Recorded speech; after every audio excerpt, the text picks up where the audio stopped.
The bell rang again, not once, not twice, exactly 3 times. The sound rolled across the empty fields just as the sun disappeared behind the hills. Everyone in the village stopped what they were doing. The old woman watering her garden froze. A farmer climbing into his truck removed his hat. Even the children playing near the road quietly went inside. Only we kept walking. We had no idea why everyone else looked terrified. At the time, we thought it was just an old church somewhere in the valley. We were wrong because according to every map, there wasn't a church within 30 miles. This is Tales of the Dark. A subscriber recently shared this experience after he and 4 friends visited a forgotten farming community during a weekend road trip. The names and location have been changed, but every detail has been preserved as it was remembered. It was late October. The 5 of us had been exploring abandoned places for years. Old schools, factories, hospitals, entire ghost towns, nothing had ever happened. Which was exactly why Ryan suggested Hollow Creek. Almost nobody online had posted about it. No tourist attractions, no hiking trails, just miles of abandoned farmland by the time we arrived. The sun was already setting. The village looked strangely normal, small wooden houses, pickup trucks parked outside. Smoke rising from chimneys, people walking home, but something felt off. Nobody smiled, nobody waved, everyone looked busy, as if they were trying to get indoors before something happened. Ryan stopped beside a small grocery store. Inside, only an elderly shopkeeper stood behind the counter. Ryan bought bottled water, then casually asked, "Is there an old church around here?" The man's hands stopped moving, very slowly. He looked up. "Who told you about the church?" Ryan shrugged. "We heard bells." The old man didn't answer immediately. Instead, he walked to the front door, turned the sign from open to closed, locked it, then quietly said, "If you hear the bell, drive the other way." Chris laughed. "Is it haunted or something?" The old man ignored the joke. He leaned closer. "You won't find the church finds you." None of us knew how to respond. He handed Ryan his change. "Leave before dark." That was the end of the conversation. Outside, the entire village seemed emptier. The streets had cleared in minutes. Curtains were closing, front doors locking. By the time we reached the SUV, it felt like everyone had disappeared. Ryan smiled. "Local legends." Tyler wasn't convinced. "I think they actually believe it." Ryan started the engine. "We'll drive around for an hour. If we don't find anything, we leave." Nobody argued. The road wound through endless farmland. Dead cornfields stretched toward the horizon. Old barns leaned against the wind. Telephone poles stood crooked beside the dirt road. Fog slowly began rolling across the fields. Then, the bell rang again, 3 slow chimes somewhere ahead. Ryan stopped the SUV. "You hear that?" Nobody answered because we'd all heard it. Chris checked his phone, no signal. Ryan pulled out an offline map. "There shouldn't be anything out here." The sound came again, closer. Tyler pointed through the windshield. There, far across the field, a bell tower barely rose above the fog. Ryan grinned. "Told you, there is a church." We parked beside an abandoned fence. The bell tower remained visible. It couldn't have been more than half a mile away. There was only one problem. No road led toward it, just open farmland. We climbed over the fence and started walking. The ground felt strangely soft beneath our boots. Nobody spoke. The closer we got, the quieter everything became. No birds, no wind, no insects, only the distant bell. 3 more chimes when we finally reached the top of a small hill. The bell tower was gone. The field below us was completely empty. Ryan frowned. "What?" We all looked around. Nothing. No church, no ruins, no foundation, nothing except tall grass moving gently in the breeze. Chris laughed nervously. We walked to the wrong place. Ryan looked behind us. The fence where we'd entered the field had disappeared. The road was gone too. Only endless farmland surrounded us. Tyler's voice shook. "Guys, I don't think we're where we started." Ryan opened the GPS. The blue location dot kept spinning, unable to lock onto our position. Then, the bell rang again, directly behind us. We turned. The church stood less than 100 yards away. Nobody understood how. 1 second earlier, there had been nothing. Now, a massive stone church stood in the middle of the field. Its stained glass windows reflected the last orange light of sunset. Fresh flowers lined the entrance. The wooden doors stood slightly open. Ryan whispered, "Nobody say this isn't real." Chris slowly raised his camera the moment he pressed the shutter. The bell stopped ringing. Complete silence filled the valley. Tyler looked toward the church entrance. Did anyone else see that? What? I thought, someone just stepped inside. Ryan immediately walked toward the doors. Come on. The inside looked untouched. Rows of polished wooden pews, fresh candles burning, clean stone floor, not a single cobweb, no dust, no signs of abandonment. As if a service had ended only minutes earlier. Ryan called out, "Hello." Only echoes answered. Chris continued taking photographs. The camera shutter clicked every few seconds, then click, click, nothing. My camera froze. Ryan turned around. What? It won't take another picture.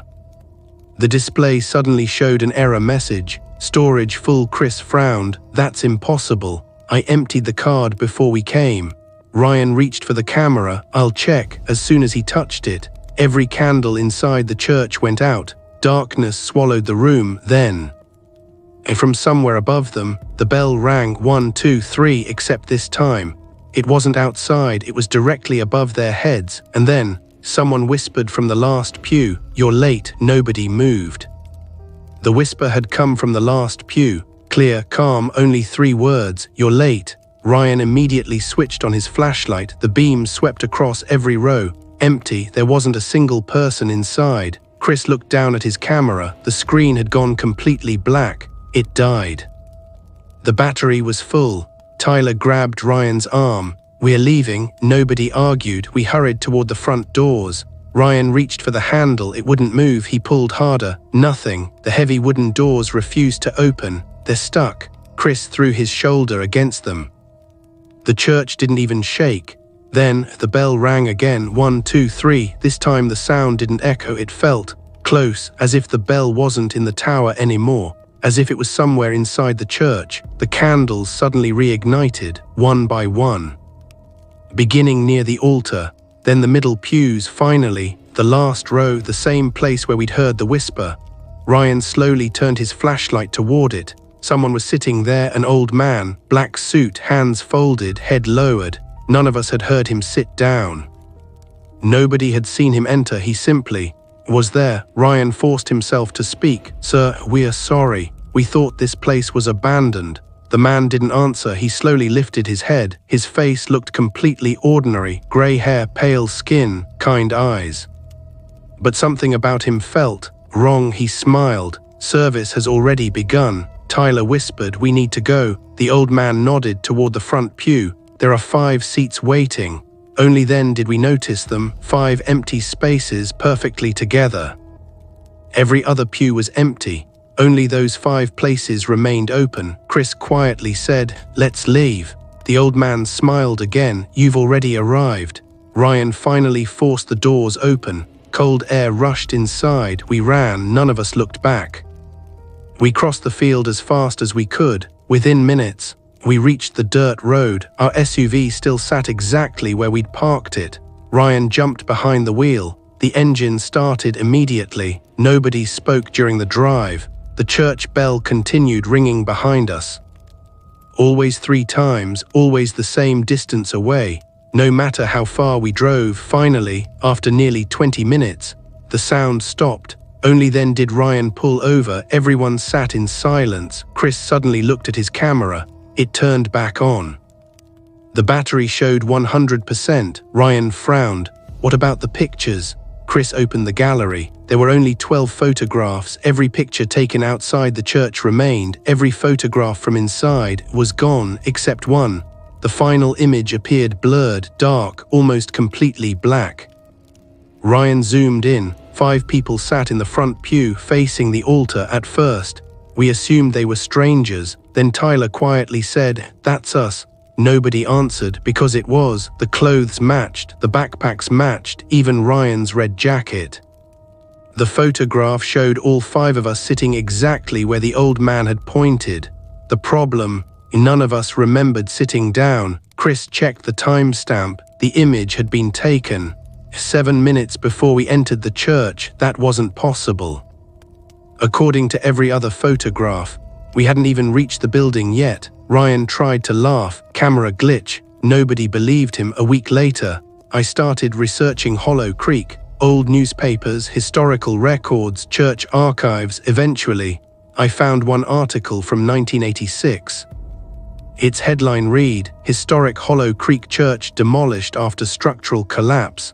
The article included a single black and white photograph, the same church, the same bell tower completely destroyed. County records confirmed it. The building had been demolished nearly 40 years earlier. Nothing remained except the foundation. I drove back alone 1 month later, not to find the church, only to prove to myself that it had really been gone.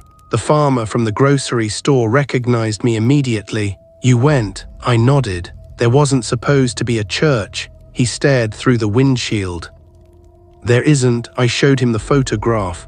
His hands began shaking. He refused to touch my phone. Instead, he quietly asked, "Did you hear the third bell?" I said yes. He closed his eyes. "My father heard it. So did my grandfather." They both said the same thing. I asked, "What happened to them?" He looked at me for a long moment. "They never stopped hearing it." Before I could ask another question, he walked back inside his store. That night, I stayed in a motel nearly 50 miles away. Around 3 in the morning, I woke to absolute silence. No wind, no traffic, no insects. Then, far away, I heard it. One bell, then another, then a third, slow, heavy, impossible. The sound wasn't coming from outside. It was coming from somewhere inside my room. I searched everywhere, nothing. When morning came, the bell had stopped, but something else caught my attention. Beside the motel bed, my muddy boots were neatly placed together. I had left them by the door. Underneath them lay a small folded church bulletin. The paper looked decades old. Across the front, in faded black letters, were the words, "Sunday Service, First Church of Hollow Creek." Inside, there were 6 names listed under today's congregation. Ryan, Chris, Tyler, Ethan, my name, and one final line, "Reserved seat, next visitor." The church never appears on any map. No satellite image has ever captured it. According to every official record, it no longer exists. Yet every autumn, drivers crossing the Hollow Creek Valley report hearing 3 slow bell chimes echoing across empty farmland. Most people keep driving. A few decide to follow the sound. No one has ever reported finding the church, but every year, someone new claims they can still hear the bell, long after they've returned home. If you ever hear it, don't count the chimes, and whatever you do, don't answer when someone inside says, "You're late." The bell never appeared on any map again. No satellite image ever captured the church. According to every official record, it no longer exists. Yet every autumn, people traveling through Hollow Creek still report hearing 3 slow bell chimes echo across the empty fields after sunset. Most people keep driving. Some decide to follow the sound. None of them have ever found the church, at least not during the day. That was the end of the second story. If you have ever experienced something you still can't explain, send it to Tales of the Dark. Your story could become the next nightmare featured on this channel. If you are new here, subscribe to Tales of the Dark, where every story gives you a nightmare.